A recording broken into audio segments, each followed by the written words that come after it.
past 5 years, I've been a precarious worker. I have worked everything from part-time jobs to 3-month contracts to maternity leave coverages. My life is actually really difficult right now because I'm working contract to contract in a variety of different places, and it's making it very hard to plan long-term and to make long-term decisions for myself as a young adult. Then I worked under the table for about 2 years in the service industry.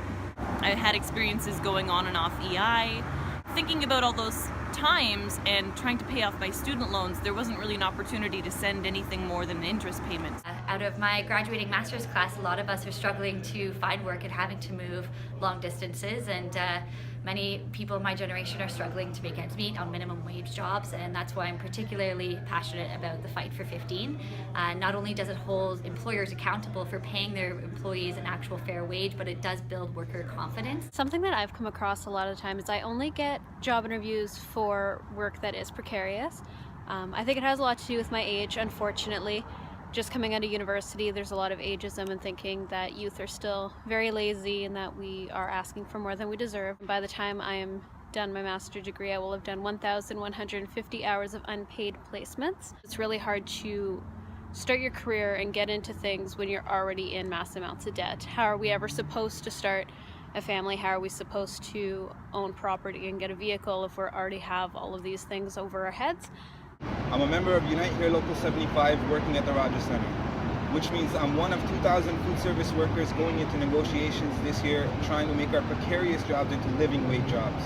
Unfortunately, since we do work for subcontractors, we can fight really, really hard and win all these great things, but the truth is that the owner can find another contractor or bring the work in-house where we lose our jobs. I've worked with people who can't ensure their hours, who they're trying to support 2 kids, and yet they're not given more than 15 hours a week. It's expected, I think, that we jump through these hoops so that we can get slowly better and better jobs, but for tons and tons of people, for millennials, for temporary foreign workers, that's just not a reality. We're expected to be self-sufficient, but we're not given any means to do so. Right now I'm currently on the job hunt. I have a social work degree and a public relations certificate, so I am armed with education. However, I'm having a difficult time finding a job. I'm finding that it's really negatively impacting my mental health. I struggle with the cost of medication, and even thinking about how much it's going to cost me without a benefits plan is really overwhelming. Because birth control isn't covered under Manitoba healthcare, I've been in the situation where I have to choose between paying my bills and paying for birth control. I had to move back to my rural Manitoba town and work 2 jobs to afford to go to school, and then while I was in school continuing working 5 days a week to pay for the next semester.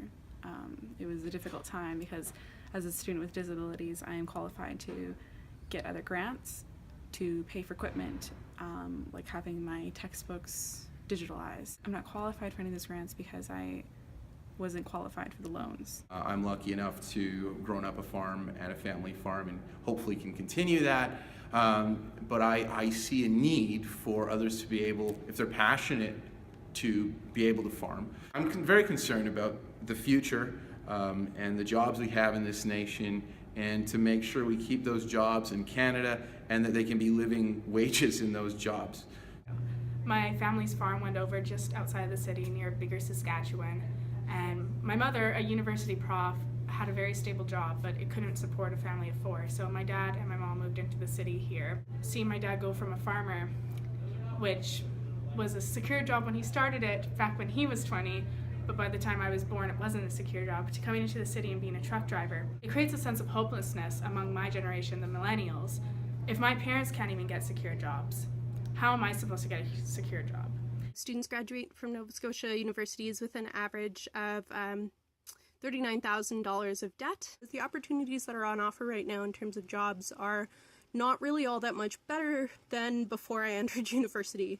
They might be sort of marginally improved, but not by the amount that I was anticipating when I entered university. And if I were starting out right now, I wouldn't be able to consider university as an option because I wouldn't be able to consider feasibly and responsibly taking on this amount of debt. We currently exist in an economic structure that does not allow for most recent graduates to get long-term permanent jobs. This is a major concern for young people who are entering the work world who still harbor some hope of one day owning their own home and starting their family.